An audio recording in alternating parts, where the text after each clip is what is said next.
The autumn wind carried the scent of rain as Molly Patterson staggered down the dusty trail, one hand pressed against her swollen belly, the other clutching a worn leather satchel containing everything she had left in the world. She hadn't eaten in 2 days, and the baby inside her kicked restlessly, as if sensing its mother's desperation. Molly's vision blurred as she spotted a ranch in the distance, the promise of shelter beckoning her forward even as her strength failed. The last thing she saw before darkness claimed her was the silhouette of a tall man running toward her, his hat flying off in the wind as he called out words she couldn't hear. Molly awoke to the crackle of a fire and the sensation of something cool pressed against her forehead. Her eyes fluttered open to find herself lying on a simple but comfortable bed in a rustic cabin. The low ceiling was made of rough-hewn logs, and a quilt that smelled of pine and tobacco covered her. "You're awake," a deep voice observed. She turned her head to see a man sitting in a chair beside the bed. He was perhaps 30, with tanned skin weathered by sun and wind, dark hair that curled slightly at his collar, and eyes the color of a summer sky. His sleeves were rolled up to reveal muscular forearms, and a day's worth of stubble shadowed his jaw. "Where am I?" Molly whispered, her throat parched. He leaned forward, offering a tin cup of water. "My ranch, about 15 miles outside Muskogee, Indian Territory. Found you collapsed at the edge of my property." His voice carried the slight drawl of someone born in the South. "I'm Kieran Murphy." Molly tried to sit up but gasped as pain shot through her abdomen. Instantly, her hands flew protectively to her belly. Kieran's eyes followed the movement. "The baby seems fine. I sent for the midwife from town, but she won't be here until morning. You've been out for about 3 hours." "Thank you for your kindness, Mr. Murphy," Molly said, accepting the water. "I'm Molly Patterson. You shouldn't be traveling in your condition, Miss Patterson. Especially not alone." His tone wasn't accusatory, merely stating a fact. Tears welled in Molly's eyes before she could stop them. "I had no choice." Something in her voice must have communicated the depth of her desperation, because Kieran's expression softened.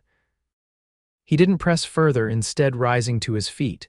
"You need to rest. Are you hungry?"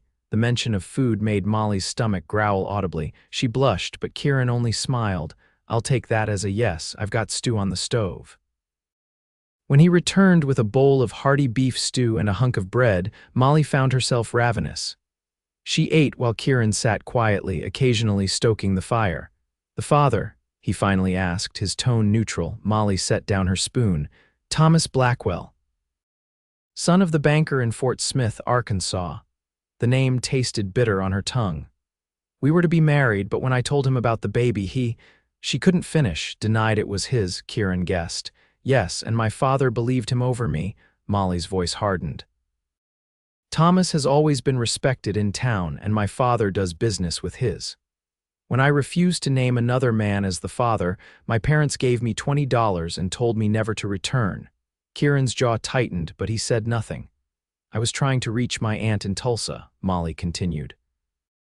"But I missed the stagecoach in Muskogee, and I couldn't afford to stay at the hotel." She looked down at her hands.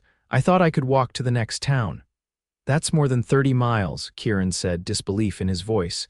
"I realize that now," Molly admitted. "I'm not thinking clearly these days." Outside, the wind picked up, rattling the windows. Rain began to patter against the roof. "Storm's coming in," Kieran observed, standing again. "You'll stay here tonight, of course. Tomorrow, after the midwife checks on you, we can figure out what's next."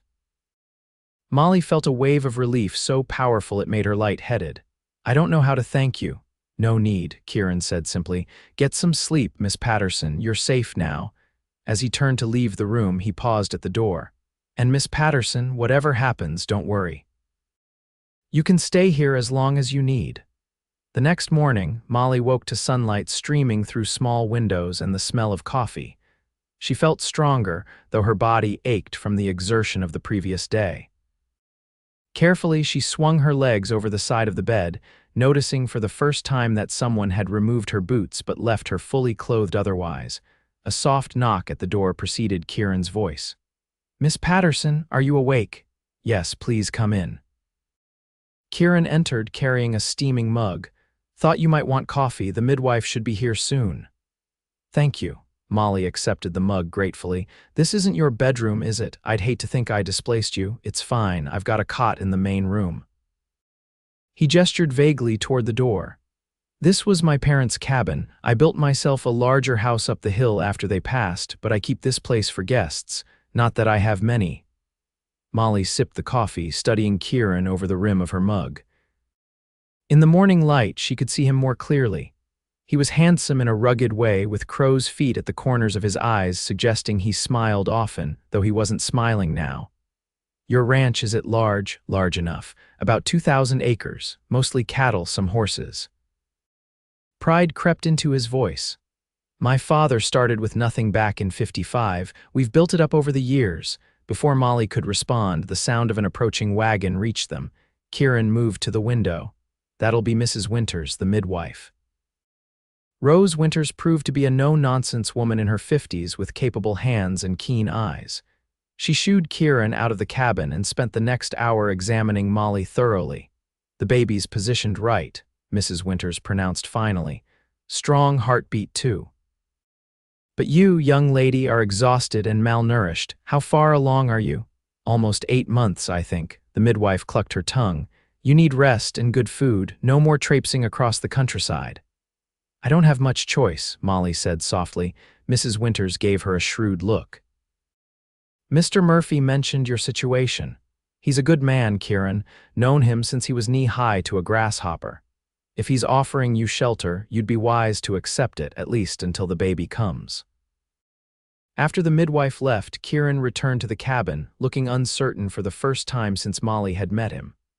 Mrs. Winters says the baby and I are fine, Molly told him, but she thinks I should rest for a while. You'll stay then, Kieran asked. If you truly don't mind. I don't. Truth is, I could use the help. He ran a hand through his hair. I've got a housekeeper who comes by 3 times a week, but there's always more to be done than hands to do it. I can cook and clean, Molly offered eagerly, and so I'm very good with a needle. Then it's settled. Kieran extended his hand, and after a moment's hesitation, Molly shook it. His palm was warm and calloused against hers. Welcome to the Double M Ranch, Miss Patterson. The next few days established a routine. Kieran insisted Molly take the cabin while he returned to his house on the hill. Each morning he brought her breakfast before heading out to work the ranch with his small crew of cowhands. Molly, feeling stronger by the day, began taking over the cooking and mending Kieran's clothes, which were in a sorry state of repair. On her 4th day at the ranch, Molly was sitting on the cabin's small porch, working on a shirt of Kieran's when he rode up on his chestnut gelding. He dismounted in one fluid motion that spoke of years in the saddle and approached with a package under his arm. Afternoon, Miss Patterson. How are you feeling today? Better, thank you. Molly held up the shirt. I've nearly finished your mending. You didn't have to do that. I wanted to. You've been so kind and I need to earn my keep. Kieran looked like he wanted to argue, but instead handed her the package. Got you something in town. Molly unwrapped the brown paper to find several yards of soft flannel in a pale yellow. Oh, she breathed. It's beautiful. Thought you might want to make something for the baby, Kieran said, suddenly looking embarrassed. Mrs. Winters said you'll need blankets and such. Tears sprang to Molly's eyes. It was the first gift anyone had given her for her child. Thank you, she whispered. This means more than I can say. Kieran shifted uncomfortably. It's nothing. But it wasn't nothing, it was everything. That evening, as Molly worked on the first of several baby blankets, Kieran sat across from her at the small table, going through his ledgers. You run this place all by yourself? She asked. Mostly. I've got 3 hands who help with the cattle and a boy who does odd jobs. My foreman, Diego, has been with us since my father's time. Good man. No family, Kieran shook his head. Parents died 5 years back within months of each other, never had siblings. He looked up from his figures. What about you, besides the parents who threw you out? Molly winced at his bluntness but appreciated it too. Just the aunt in Tulsa, my mother's sister. We're not close, but she's always been kind to me. We should send her a telegram, let her know you're safe. I'd like that. Kieran studied her for a moment. You've never said what you plan to do after the baby comes. Molly's hands stilled on the soft flannel. I don't know, she admitted. Find work somewhere, I suppose, a town where nobody knows me. With a newborn, that won't be easy, I know, but what choice do I have? Kieran closed his ledger. You could stay here. Molly's heart skipped a beat. What? Stay, at least until you get on your feet. His blue eyes held her steadily. I meant what I said when I found you. You can stay as long as you need. Why would you do that for a stranger? Kieran was silent for a long moment. My mother was in a similar situation once, before she met my father. The man who took advantage of her left her to face the consequences alone, if not for the kindness of strangers. He shrugged. Besides, you're not really a stranger anymore, are you, Miss Patterson? I suppose not. Molly hesitated. And please, call me Molly. A small smile touched his lips. Molly then. 2 weeks passed, and Molly found herself settling into life at the Double M. She moved into Kieran's main house, taking a small bedroom on the first floor that had once belonged to his mother. The house was surprisingly spacious and well-built, though sparsely furnished and lacking a woman's touch. Kieran, she discovered, was a man of simple tastes who cared little for decoration.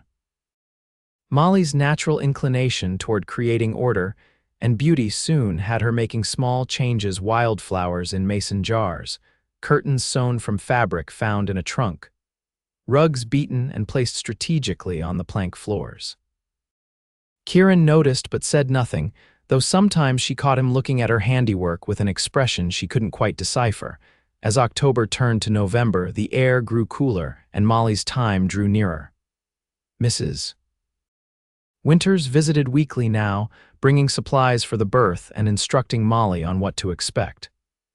Kieran always made himself scarce during these visits, but invariably asked afterward if she needed anything. One evening, as they sat before the fire after supper, Molly caught Kieran watching her as she rubbed her aching back. Does it hurt? He asked suddenly. Just the usual discomforts. Mrs. Winters says everything is progressing normally. Kieran nodded, his expression thoughtful. My mother used to say carrying a child was the hardest work a person could do.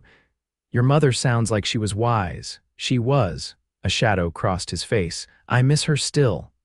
The vulnerability in his voice touched something in Molly. Until now, Kieran had been unfailingly kind but somewhat reserved, keeping parts of himself hidden behind his quiet competence. Tell me about her, Molly encouraged gently, and to her surprise, he did. He spoke of Margaret Murphy, who had come west as a young woman seeking a fresh start, who had built a life with his father through determination and love, who had taught Kieran everything from riding to reading to respecting the land that sustained them. She would have liked you, Kieran concluded, his voice soft in the firelit room. I think I would have liked her too. Their eyes met across the space between them, and something shifted, a recognition, perhaps, of kindred spirits. The moment was broken by a sharp pain that made Molly gasp. She doubled over, clutching her belly. Kieran was at her side instantly. What is it? The baby? I don't know, Molly panted. It's too early. But it wasn't too early. Her waters broke as Kieran helped her to her feet, soaking her skirts and the rug beneath her. I'll get Mrs. Winters, Kieran said, his voice steady despite the panic in his eyes. There's no time, Molly groaned as another contraction gripped her. The baby's coming now. The next few hours were a blur of pain and fear. Kieran carried Molly to her room and sent one of the hands racing for the midwife. But babies followed their own schedules, and this one was determined to arrive before help could reach them. I can't do this, Molly sobbed as another contraction tore through her. Kieran held her hand, his face pale but resolute. Yes, you can. You're the strongest woman I've ever met, Molly Patterson. If anyone can do this, it's you. His faith in her gave Molly courage. With Kieran's support fetching water, holding her hands, wiping her brow, she brought her child into the world just as the first light of dawn crept through the windows.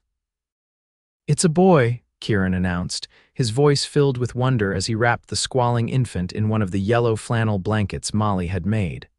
A perfect, healthy boy. When he placed the baby in Molly's arms, she felt her heart expand with a love so fierce it took her breath away. Hello, little one, she whispered, tracing his tiny features with a trembling finger. I'm your mama. Mrs. Winters arrived an hour later to find mother and child resting comfortably while Kieran kept watch from a chair beside the bed. The midwife examined both, pronounced them healthy, and gave Kieran instructions for their care before departing with promises to return the next day. Left alone again, Kieran approached the bed hesitantly. "You should sleep," he said. "I will," Molly promised. "But first, would you like to hold him?" Kieran looked terrified at the prospect but nodded. With extreme care, he took the bundled infant, cradling him awkwardly at first, then with growing confidence. "What will you name him?" he asked, his voice hushed. Molly had been considering names for months, but now, watching Kieran hold her son, she knew there was only one choice. "William," she said. "After your father." Kieran's head snapped up, his eyes wide with surprise. "Molly, you don't have to, I want to," she interrupted. "If that's all right with you." Kieran looked down at the baby, then back at Molly, his expression so tender it made her heart ache. "It's more than all right, it's an honor." The weeks following William's birth were both exhausting and joyful.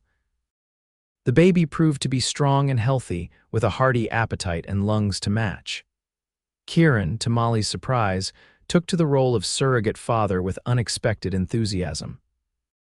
He built a cradle with his own hands, spent hours simply watching the baby sleep, and didn't complain when William's cries interrupted the night.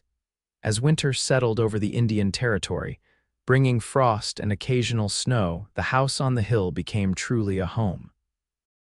Molly recovered her strength quickly and resumed her duties, now with William either in her arms or nearby in his cradle. Kieran brought in a fir tree for Christmas, and they decorated it with paper chains and strings of popcorn, creating new traditions together. On Christmas morning, Kieran presented Molly with a small, wrapped package. "What's this?" she asked, surprised. "Open it and see." Inside was a silver locket on a delicate chain. When she opened it, she found it empty. "I thought you might want to put a lock of William's hair in it," Kieran explained, suddenly looking unsure. "Or not, it's up to you." Molly was speechless, touched beyond measure by his thoughtfulness. "It's beautiful," she finally managed. "Will you help me put it on?" His fingers were gentle as they fastened the clasp at the back of her neck, and when he stepped away, Molly felt the loss of his warmth keenly. "I have something for you too," she said, handing him a package of her own. Kieran unwrapped it to find a hand-knitted scarf in a deep blue that matched his eyes. "You made this?" he asked, running his fingers over the soft wool. "Yes, I noticed your old one was fraying." He wrapped it around his neck immediately. "Thank you, no one's made me anything in a long time." They stood there, smiling at each other in the glow of the Christmas candles, until William's cry from the next room broke the moment. As the new year of 1883 began, Molly found herself thinking more and more about the future. She and William had been at the Double M for nearly 3 months now, and while Kieran had never given any indication that he wanted them to leave, she couldn't help but wonder what would become of them. One snowy evening in late January, as they sat by the fire after William had been put to bed, Molly gathered her courage. "Kieran," she began, "we need to talk about what happens next." He looked up from the book he was reading, his expression guarded. "What do you mean?" "William and I can't stay here forever. It's not proper and people will talk." "Let them talk," Kieran said dismissively. "It's not that simple. I need to think about William's future, about what's best for him." Kieran set his book aside, his face now serious. "And what do you think is best for him?" "Stability. A real home." Molly took a deep breath. "I've been saving the money you've paid me. By spring, I should have enough to rent a small place in Muskogee. I can take in sewing, maybe teach piano to children." Kieran was silent for so long that Molly began to worry she had offended him. When he finally spoke, his voice was low and intense. "Is that what you want to leave?" "No," Molly admitted, "but I don't see another option." Kieran stood abruptly, pacing to the window where snow fell softly in the darkness beyond. "There's another option," he said, his back to her. "What?" He turned, and the expression on his face made Molly's heart race. "Marry me." Molly stared at him, certain she had misheard. "What did you say?" "Marry me," Kieran repeated, crossing the room to kneel before her chair. "Stay here, not as my housekeeper, but as my wife. Let me be a father to William." "Kieran, you don't have to. I know I don't have to. I want to." He took her hands in his. I love you, Molly. I think I've loved you since that first day when you sat up in that bed, scared but so determined. I love your strength and your kindness. I love the way you've made this house a home, and I love that little boy in there like he was my own. Tears filled Molly's eyes. You love us. More than I thought possible. Kieran's voice was rough with emotion. I know this isn't romantic. I don't have a ring yet, and you deserve better than a proposal by the fireside in the middle of winter, but I couldn't bear the thought of you leaving. Oh, Kieran. Molly freed one hand to touch his cheek. It's perfect, and yes, I'll marry you. The joy that lit his face was all the confirmation Molly needed that she had made the right decision. Kieran rose, pulling her to her feet and into his arms. When their lips met, it was sweet and tender, a promise of the life they would build together. They were married in February, a small ceremony in the Muskogee church with Mrs. Winters, Diego, and a few other ranch hands as witnesses. William, now 3 months old, slept peacefully in Mrs. Winters' arms throughout the service. Kieran had insisted on doing things properly, despite Molly's protests that it wasn't necessary. He bought her a new dress of pale blue silk, ordered a wedding band from a jeweler in St. Louis, and closed the ranch for the day so everyone could celebrate. You look beautiful, Mrs. Murphy, he whispered as they danced in their living room that evening, the furniture pushed aside to make space. Molly smiled up at her new husband, still marveling at the turn her life had taken. I never thought I'd be happy again after what happened in Fort Smith. But you've given me more than I ever dreamed possible. You're the one who saved me, Kieran corrected her. I was just existing before you came, now I'm living. Spring brought new life to the Double M. The cattle flourished, the gardens Molly planted burst with vegetables and flowers, and William grew stronger every day.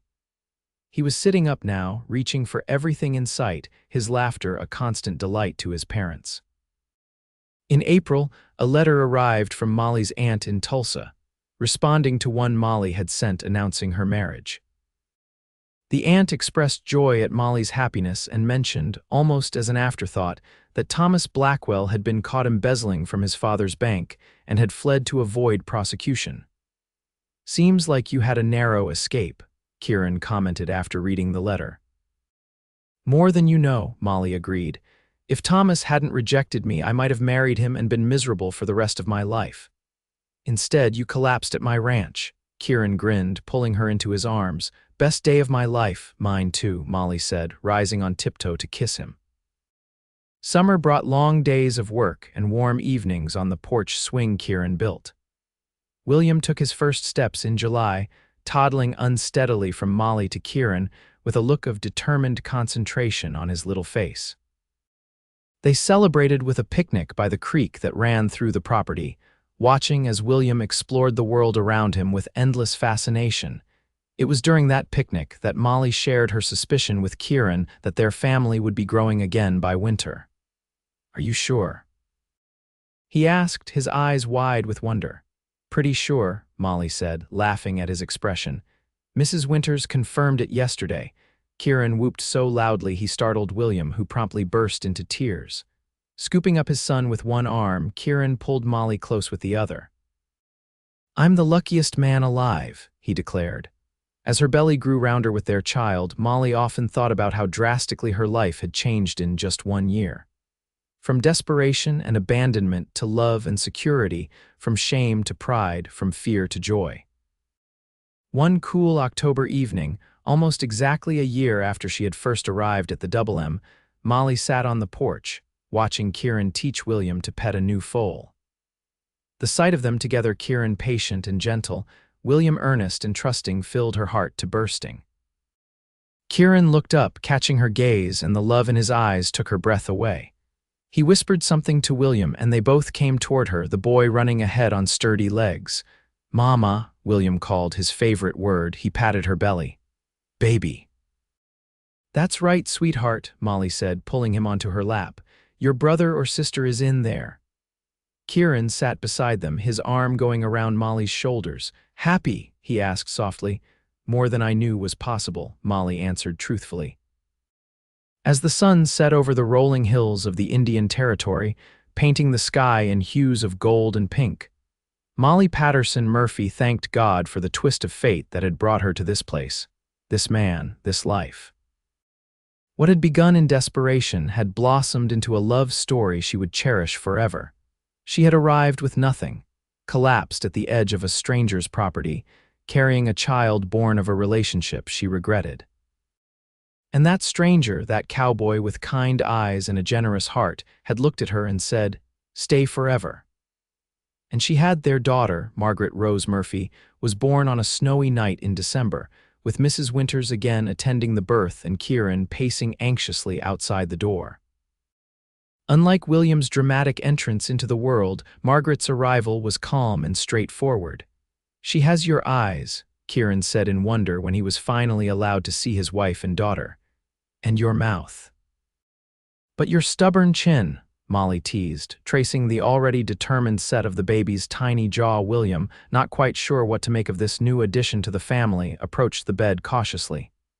"Baby?" he asked, peering at his sister. "Yes, Will, this is your baby sister, Margaret." Kieran lifted the boy so he could see better. "You're a big brother now." William considered this information seriously before declaring, "My baby," with a possessiveness that made both parents laugh. That winter was harsh, with blizzards that sometimes kept them housebound for days. But inside the Murphy home, all was warm and bright. Kieran had hired an additional hand so he could spend more time with his growing family. He built a rocking horse for William's second Christmas and spent hours by the fire, telling stories while Molly nursed Margaret and worked on her needlepoint.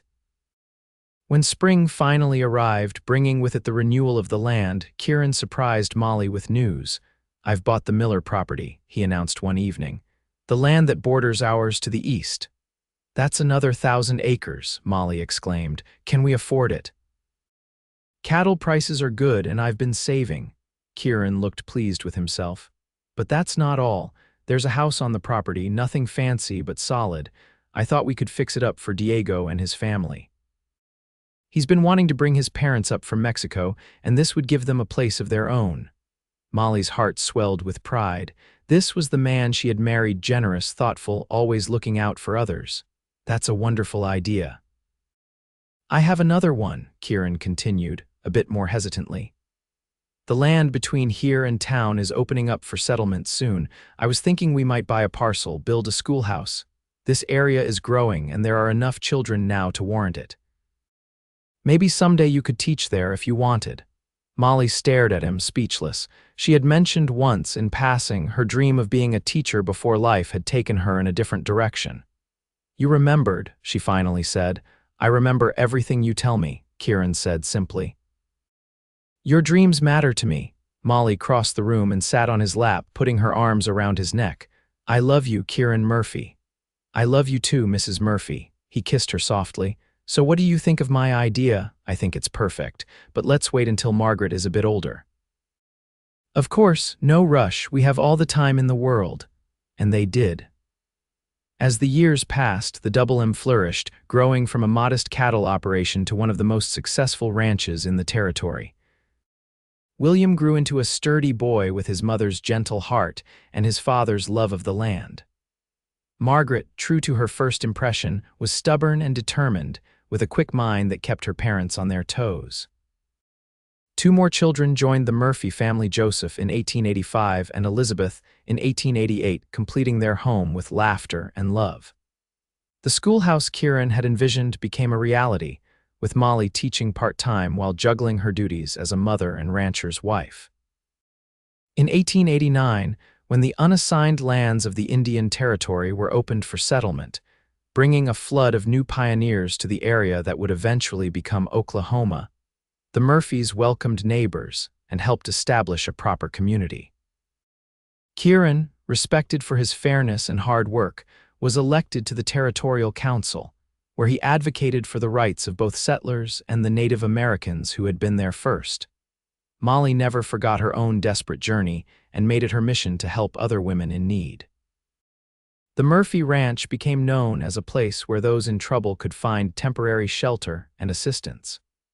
More than one young woman arrived in circumstances similar to Molly's, and she greeted each with the same compassion Kieran had shown her. On their 10th wedding anniversary, Kieran took Molly on a rare trip away from the ranch, just the two of them. They traveled to St. Louis, staying in a grand hotel and attending the theater, but their favorite part was simply being together, reminiscing about the decade they had shared. "Do you ever regret it?" Molly asked one night as they sat on the hotel balcony watching the city lights. "Taking in a desperate pregnant woman, raising another man's child as your own," Kieran looked at her as if she had lost her mind. "Regret it?" "Molly, the day you collapsed at my ranch was the luckiest day of my life. William is as much my son as Joseph is, and you—" He took her hand, bringing it to his lips. "You are the best thing that ever happened to me. I thank God every day for sending you to me." "Even when I'm stubborn and opinionated," Molly teased. "Especially then," Kieran laughed. "Life would be boring otherwise." When they returned home, they found the children had planned a surprise celebration with the help of Mrs. Winters, who was now in her 70s but still spry. A banner reading "Happy Anniversary" hung in the dining room, and William, now 9, had composed a poem for the occasion, which he recited with solemn dignity. Looking around the table at the faces of her children and the man who had saved her in every way a person could be saved, Molly felt her heart might burst with happiness. From the darkest moment of her life had come this: a family, a purpose, a love that grew stronger with each passing year. As Oklahoma moved toward statehood in the early 1900s, the Murphy family continued to thrive. William, following in his father's footsteps, took on more responsibility at the ranch, showing a natural talent for the business. Margaret, always independent, shocked everyone by announcing her intention to attend college in the East, a plan her parents supported, though Kieran worried endlessly about his daughter so far from home. Joseph, quieter than his siblings, revealed an unexpected gift for medicine after successfully treating a ranch hand's broken leg under the guidance of the local doctor. Elizabeth, the baby of the family, was a natural artist who filled sketchbooks with drawings of the ranch and its inhabitants. Through it all, Kieran and Molly remained the heart of the family, their love a steady beacon that guided their children and inspired their community. They weathered droughts and floods, economic downturns, and personal losses, including the death of Mrs. Winters, which hit Molly particularly hard with the same strength and grace that had characterized their marriage from the beginning. In 1907, when Oklahoma officially became a state, the Murphys hosted a celebration at the ranch. Now in their 50s, with gray threading their hair and lines of experience on their faces, they stood arm in arm, watching as friends and neighbors gathered to mark the historic occasion. "Did you ever imagine this?" Kieran asked, gesturing to the prosperous ranch, the growing town nearby, their adult children mingling with the crowd. "When you first arrived here?" "Never," Molly admitted. "I was just hoping to survive, and look what you built instead." "What we built," Molly corrected him. "Together." Kieran smiled, the same smile that still made her heart skip a beat after 25 years. "Together," he agreed.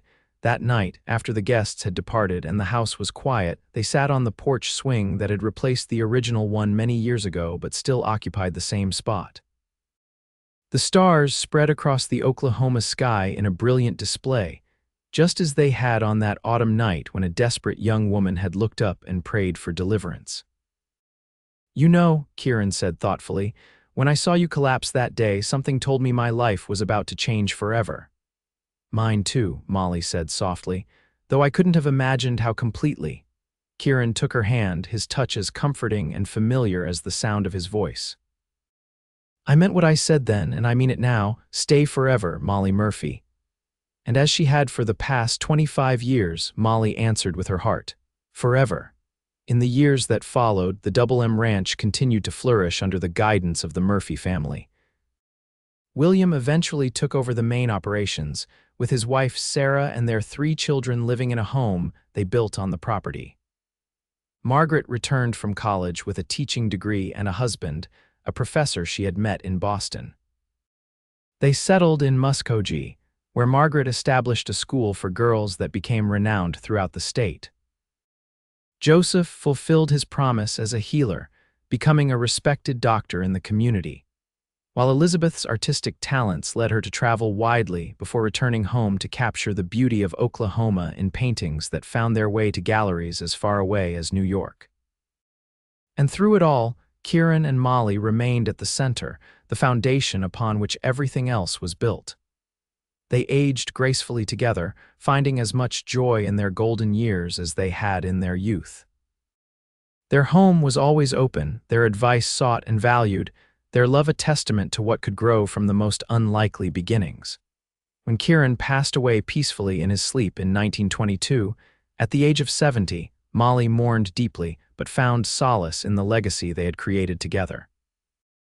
She lived another 8 years, surrounded by children, grandchildren, and eventually great-grandchildren, sharing stories of the early days and the cowboy who had looked at a desperate young woman and said, "Stay forever." The Double M Ranch remained in the Murphy family for generations, its name a constant reminder of the two people who had built it with love, hard work, and unwavering faith in each other. And in family lore, the story was always told of the pregnant young woman who collapsed at the edge of the property, and the cowboy whose compassion changed both their lives forever. It was a love story for the ages, born in the heart of the American West, a testament to the power of second chances, the strength of the human spirit, and the enduring nature of love that comes when least expected but needed most.